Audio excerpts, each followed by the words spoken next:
Olá, tudo bem? Eu sou o professor Danilo Cruz. Este é o nosso canal Raciocínios Espíritas, do qual eu sou um contribuinte. E este é o nosso estudo semanal da série Sabedoria do Evangelho, que é uma série de livros maravilhosos de Carlos Juliano Torres Pastorino, acerca dos Evangelhos de Jesus dentro de um olhar espírita. Nós estamos no 5º volume desse estudo e hoje nós vamos completar o estudo do capítulo Os 7 Ais. Ou seja, hoje é a segunda parte do capítulo Os 7 Ais. Vamos então para lembrar o texto. Então, como eu disse, os 7 Ais, parte 2, e nós vamos lembrar do texto de Mateus, capítulo 23, versículos de 13 a 36 inicialmente. Mateus diz assim: Mas ai de vós, escribas e fariseus hipócritas, porque fechais diante dos homens o reino dos céus, e nem vós entrais, nem deixai entrar os que estão entrando. Ai de vós, escribas e fariseus hipócritas, porque rodeais o mar e a terra para fazerdes um prosélito, e quando feito, o tornais filhos da geena, o dobro de vós. Ai de vós, guias cegos, que dizeis: quem jurar pelo templo nada é, mas quem jurar pelo ouro do templo fica obrigado. Nécios e cegos, pois qual é o maior, o ouro ou o templo que santifica o ouro? E quem jurar pelo altar nada é, mas quem jurar pela oferta que está sobre ele fica obrigado. Tolos e cegos, pois qual é o maior, a oferta ou o altar que santifica a oferta? Quem, pois, jura pelo altar, jura por ele e por tudo que está sobre ele. Quem jura pelo templo, jura por ele e por quem nele habita. E quem jura pelo céu, jura pelo trono de Deus e por quem nele se senta. Ai de vós, escribas e fariseus hipócritas, porque dizimais a hortelã, o endro e o cominho, e negligenciais os preceitos mais importantes da lei, que são o discernimento, a misericórdia e a fidelidade. Estas coisas, porém, devíeis fazer, sem omitirdes aquelas. Guias cegos, que coais mosquito e engolis um camelo. Ai de vós, escribas e fariseus hipócritas, porque limpas o exterior do corpo, no caso do copo, e do prato, mas por dentro estáis cheios de rapina e injustiça. Fariseu cego, limpa primeiro o interior do copo e do prato, para que também seu exterior se purifique. Ai de vós, escribas e fariseus hipócritas, porque vos assemelhais a sepulcros branqueados por fora, parecem realmente vistosos, mas por dentro estão cheios de ossos de mortos e de todas as impurezas. Ai também vós, exteriormente pareceis justos aos homens, mas por dentro estáis cheios de hipocrisia e de ilegalidade. Ai de vós, escribas e fariseus hipócritas, porque construís os sepulcros dos profetas e adornais os túmulos dos justos, e dizeis: se tivéssemos vivido nos dias dos nossos pais, não teríamos sido seus cúmplices no sangue dos profetas. Assim testificais a vós mesmos que sois filhos dos assassinos dos profetas. Enchei, pois, a de vossos pais, serpentes e filhos de víboras, como escapareis da discriminação da geena? Por isso é que vos envio profetas, sábios e escribas. A uns matareis e crucificareis, a outros açoitareis nas vossas sinagogas e perseguireis de cidade em cidade, de tal forma que venha sobre vós todo o sangue justo que se derrama sobre a terra, desde o sangue de Abel, o justo, até o sangue de Zacarias, a quem matastes entre o santuário e o altar. Em verdade, vos digo que tudo isto virá sobre essa geração. Aí agora a gente vai para o Evangelho de Lucas, no capítulo 11, versículos de 42 a 52, quando Lucas diz assim: Mas ai de vós, fariseus, porque dais o dízimo da hortelã, da arruda e de todas as hortaliças, e desprezais o discernimento e o amor de Deus. Estas coisas, porém, devíeis fazer sem omitirdes aquelas. Ai de vós, fariseus, porque gostai das primeiras cadeiras nas sinagogas e das saudações nas praças. Ai de vós, porque sois semelhantes aos túmulos invisíveis, sobre os quais passeiam os homens sem o saberem. Então lhe disse um dos doutores da lei: Mestre, falando assim, a nós também insultas.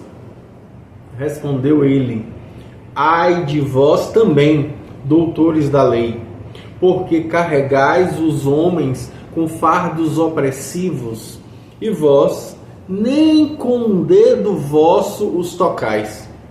Ai de vós, porque construís os túmulos dos profetas que vossos pais mataram, e assim testificais e consentis nas obras de vossos pais, porque eles sem dúvida os mataram, e vós lhes construís os túmulos.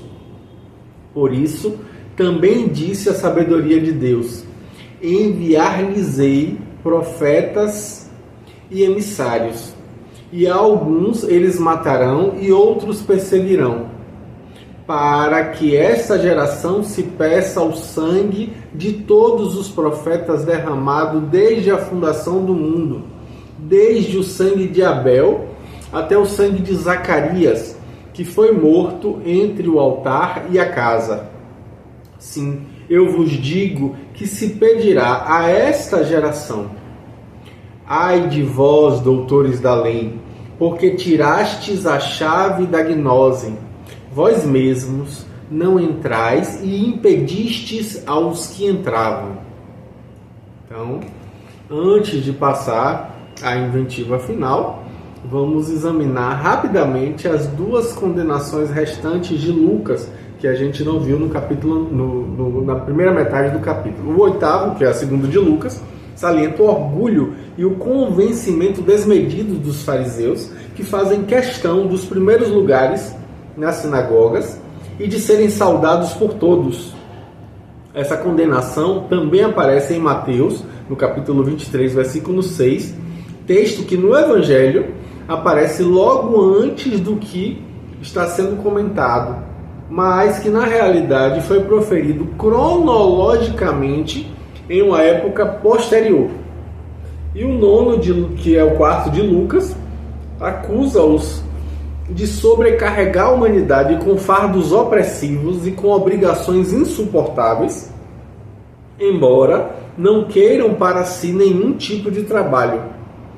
E aí Pastorino lembra que também aparece a mesma condenação lá em Mateus capítulo 23, versículo 4. Então, como final, vem uma apóstrofe violenta: enchei a medida de vossos pais, fazendo-as transbordar. O Rabi Hamna descreveu: Deus não castiga o homem antes que sua medida esteja cheia. Quando se enche, vem sobre ele a necessidade, conforme é citado por Strack e Billerbeck, que é tão citado por Pastorino. E aí Pastorino diz que volta aqui a expressão serpentes filhos de víboras, numa exclamação inflamada de uma indignação justa pela falsidade que clama aos céus e pergunta: como escapareis da discriminação da geena? Conforme Mateus, lá no capítulo 3, versículo 7, nas palavras do Batista.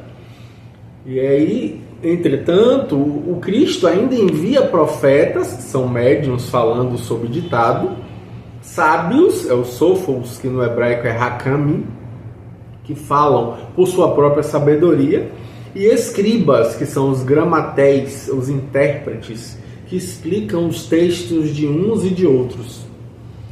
Nada, porém, adianta. O pastorino vai lembrar que continuarão as matanças iníquas em nome e para a maior glória de Deus, entre aspas, sendo todos perseguidos de cidade em cidade. Nunca, talvez, uma profecia se tenha cumprido tão à risca e durante tantos séculos seguidos, que é justamente essa aí. A metáfora da visão plena, inespacial e atemporal do Cristo engloba os fariseus de todas as religiões, inclusive da nossa época atual, de todas as épocas, de todas as raças. Depois, considera os presentes, vós.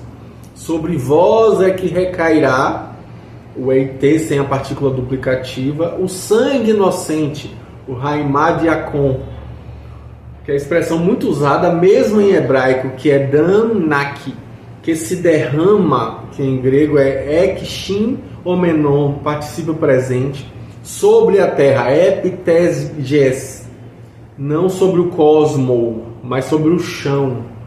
Essa frase retoma a hipótese da reencarnação acima aventada, como a gente já viu. Esses fariseus aí presentes eram realmente a reencarnação dos antigos assassinos, tanto que eles, vós, eram os responsáveis por todos os crimes desde o sangue de Abel, que é narrado lá no livro de Gênesis, no capítulo 4, versículo 8, até o de Zacarias. Eles aí presentes eram os assassinos, eles aí presentes responderam por todos esses crimes. Tudo isso virá sobre esta geração. E ai deles que continuaram reencarnando séculos afora e continuaram assassinando, já agora em nome desse Cristo que os advertira tão claramente. Quem era esse tal desse Zacarias que Jesus diz ser o filho de Baraquias, morto entre o santuário e o altar? Esse fato é narrado no segundo livro de Crônicas, no capítulo 24, versículos de 20 a 22. O livro das Crônicas é o último livro histórico da Bíblia judaica e Jesus demonstra aceitar essa historicidade bíblica, desde o Gênesis até Crônicas, deixando de fora os livros de Macabeus. Portanto, é preciso que a gente anote isso, né? Os livros de Macabeus, considerados canônicos pela Igreja de Roma, é um livro recusado pelos judeus e pelos protestantes também, não foram retificados por Jesus, né? Não foram ratificados por Jesus, melhor dizendo. Então, Jesus poderia ter citado até os assassinatos dos irmãos Macabeus, exemplares de fidelidade e de coragem, mas para salientar todos os crimes narrados nas Escrituras, limita-se a citar do Gênesis ao livro das Crônicas. Então isso é digno de registro. Acontece que Zacarias, segundo o livro das Crônicas, é filho de Joiadas e foi assassinado pelo rei Joas II. Não era filho de Baraquias. Jerônimo, lá na Patrologia Latina, esclarece que no Evangelho usado pelos nazarenos encontramos filho de Joiada em lugar de filho de Baraquias. O mesmo Jerônimo, que é São Jerônimo, e João Crisóstomo, que é São João Crisóstomo, na Patrologia grega, pensam que talvez se tratasse de dois nomes, diônimos, né, dois nomes, conforme glosa de um manuscrito.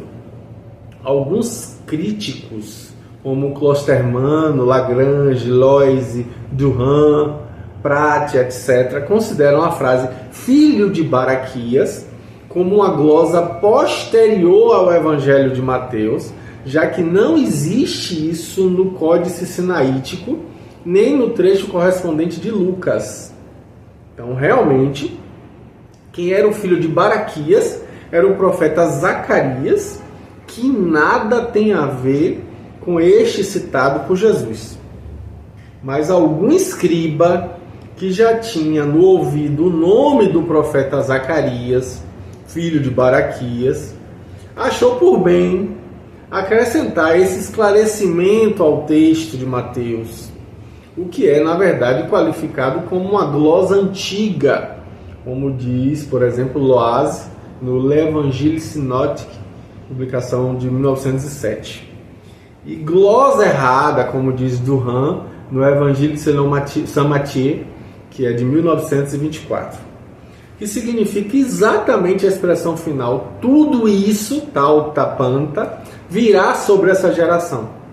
João, no L'Evangile de Nosso Senhor Jesus Cristo, na tradução e comentário do texto original, ele vai trazer lá na página 46, um texto de 1930, que é o sangue.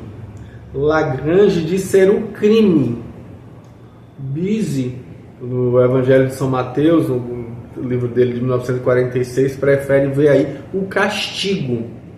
A lição, ainda uma vez, é preciosa.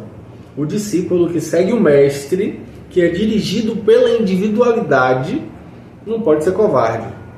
Ele deve enfrentar com a verdade os poderosos da terra que estejam errados. Olha aí que fala importante. Qualquer acomodação com o erro é cumplicidade. A verdade precisa ser dita corajosamente, mesmo à custa da vida física, já que o espírito, a vida do espírito, ninguém pode tirar. Ela é eterna. E a verdade participa da eternidade do espírito. Calar é consentir. Omitir-se é concordar. Deixar fazer é participar da injustiça. Nada disso faz parte da humildade. Humildade não é passividade. É ação justa no momento justo. Humildade e coragem não se repelem, não se opõem, não se anulam. Ao invés disso, uma corrobora a outra. Fala importante de Pastorino essa. Ele continua dizendo que quem tem conhecimento tem a obrigação de ensinar esse conhecimento. Quem possui a chave tem que abrir a porta. Quem está com a verdade é coagido a demonstrar essa verdade. O conceito de que a humildade se esconde e sofre calada só vale para os casos pessoais que não afetem a comunidade. O discípulo tem que ser corajoso e tem que enfrentar as feras do circo quando se trata de testificar a verdade de suas convicções. Tem que crescer diante das autoridades quando as autoridades se encontram em um caminho equivocado. Aí Pastorino diz que, em resumo, tem que se revestir da coraça do herói e tem que brandir a espada candente da verdade para verberar os erros que a desfigurem, zurzindo a hipocrisia e a falsidade, o orgulho, a vaidade, a mentira e a injustiça. Então, o Pastorino vai dizer que o exemplo de Jesus é valioso por demais para todas as épocas, em todos os climas. E desde então, até hoje, os imitadores do Mestre não têm faltado. A história registra casos sem conta de discípulos dignos que pagaram com perseguições e com a própria vida a coragem de arrostar a ira dos poderosos.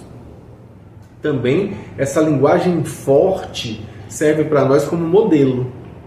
A verdade não precisa, nem deve ser mascarada, nem edulcorada com desculpa de uma caridade mal interpretada. E aí é importante lembrar que dizem que a verdade fere, absolutamente. O que fere é a injustiça, o que fere é a calúnia, a mentira. Os artistas representam a verdade nua, embora alguns defendam que deve ser redescoberta com o manto diáfano da fantasia. Mas isso pode referir-se aos ensinamentos que não devem ser dados aos profanos. E a estes se falam em parábolas, para que vendo não vejam e ouvindo não ouçam, conforme diz Mateus lá 13, 15 e Marcos 4, 12. E também Atos 28, 27 e Romanos 11, 8. A fim de que não serem dadas coisas santas aos cães, como diz Mateus no capítulo 7, versículo 6. Mas quando se trata de restaurar a pureza do ensino, a nudez forte da verdade precisa aparecer em toda a sua pujança, como disse Pastorinho, com os termos próprios, com o sentido exato, sem temores, sem subterfúgios. No entanto, nós podemos entender as invectivas de Jesus como símbolo que é da individualidade nossa, quais advertências e reprimendas dirigidas à personagem, à personalidade.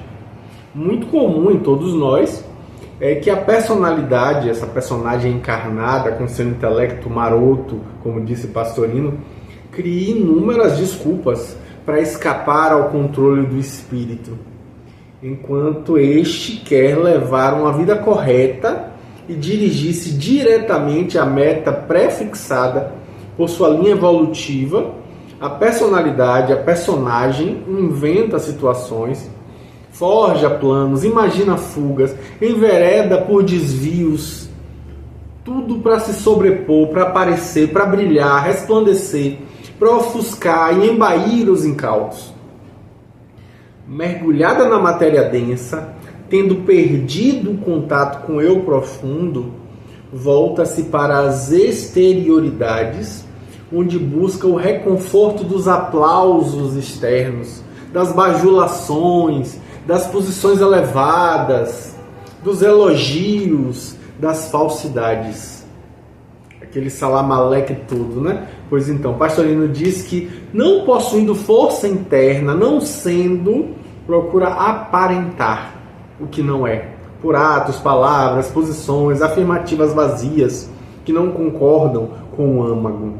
O exterior se torna brilhante e ofusca a vista dos que só veem a superfície, enquanto que o interior é podridão corrupta. Para sanar esses males, a individualidade não deve agir com subterfúgios, mas combater diretamente e empunhando armas mais eficazes. Aí Pastorino cita o Bhagavad Gita, que já ensinava quando Arjuna demonstra receio de combater os seus próprios familiares e Krishna, o cocheiro, o eu interno que guia o carro da personalidade, o incita a não temer. Esses familiares são exatamente os vícios da personalidade. A personagem é o filho único da individualidade, mas precisa ser corrigido com rigor para não se desviar das rotas corretas. Se acaso ele se desvia, precisa ser de novo trazido ao caminho correto, embora mediante circunstâncias de severidade drástica. O simbolismo desse trecho, analisado neste momento, confirma plenamente a tese do Bhagavad Gita. Aqui Jesus, a individualidade, verbera corajosa e veementemente as personalidades cheias de falsidade e hipocrisia. Diz abertamente todos os defeitos, todos os vícios, põe a nu todos os enganos e mentiras, desvela todas as manhas e artimanhas e revela sobre essa geração, ou seja, nessa mesma personagem encarnada ou desencarnada, virão todas as consequências dos atos praticados. A individualidade diz à psique, ao pneuma, que eles são responsáveis de todas as ações anteriores, desta ou de outras encarnações, e de todas as ações equivocadas colherão os resultados amargos pela lei de causa e efeito. Isso porque toda criatura humana é inegavelmente um fariseu e escriba hipócrita. E só depois de muita violência contra a personagem, a personalidade, é que conseguirá anulá-la para que brilhe a luz pura do eu profundo. Esse exame sincero e honesto é indispensável que seja feito antes de qualquer promoção nos graus iniciáticos, como disse Pastorinho. E se o resultado for negativo, está garantida a permanência no mesmo ponto. Só se já houver vitórias expressivas é que poderá haver uma promoção. Enquanto a personagem tiver esses defeitos atribuídos aos fariseus e escribas hipócritas, não há acesso a graus superiores da iniciação. Ou seja, não há evolução espiritual. Que isso seja bem meditado por todo mundo que impensadamente recebe títulos e rótulos de mãos incompetentes, sem que tenham no profundo de si mesmos a maturidade indispensável obtida com a anulação dos personalismos. Nesses casos, os títulos se tornarão, na verdade, um agravante do farisaísmo e não uma realidade evolutiva.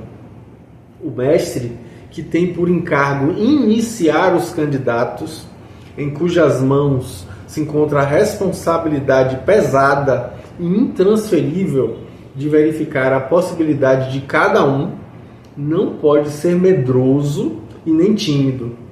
Ele precisa, de maneira clara, aberta, dizer tudo com franqueza, mais rude, a fim de provar ou experimentar as reações emotivas dos que lhes foram entregues. Então, Jesus ensinou na prática como nós temos que agir e como tem que agir conosco os encarregados de nossa evolução. A caridade, a humildade, geralmente interpretadas aí como um emprego apenas de palavras e fórmulas doçurosas, consistem, ao contrário, em saber agir com firmeza e desassombro, verberando-se os erros de frente, sem subterfúgio, revelando-se os defeitos e deficiências com segurança e até mesmo com certa rispidez, para que se sinta a gravidade dos mesmos. Se não é com vinagre que se pegam moscas, mas com mel, não é todavia com mel que se corrigem os espíritos inveterados nos erros do mundo. Quem ama o filho não lhe poupa a vara, conforme diz o provérbio, capítulo 13, versículo 24. Se nós nos referirmos a essa verdade em relação à individualidade, diante da personagem, diante da personalidade, ao espírito, pneuma, diante do espírito com E minúsculo, a psique, o psique, teremos compreendido toda a tese desenvolvida no Bhagavad Gita e também aqui nos ais dirigidos por Jesus, o mestre de todos nós. Quantos aprendizados, hein? Interessantíssimo. Mas vamos lá, semana que vem, com fé em Deus, estamos aí novamente prosseguindo o nosso estudo com o próximo capítulo. Grande abraço, até lá. Tchau, tchau.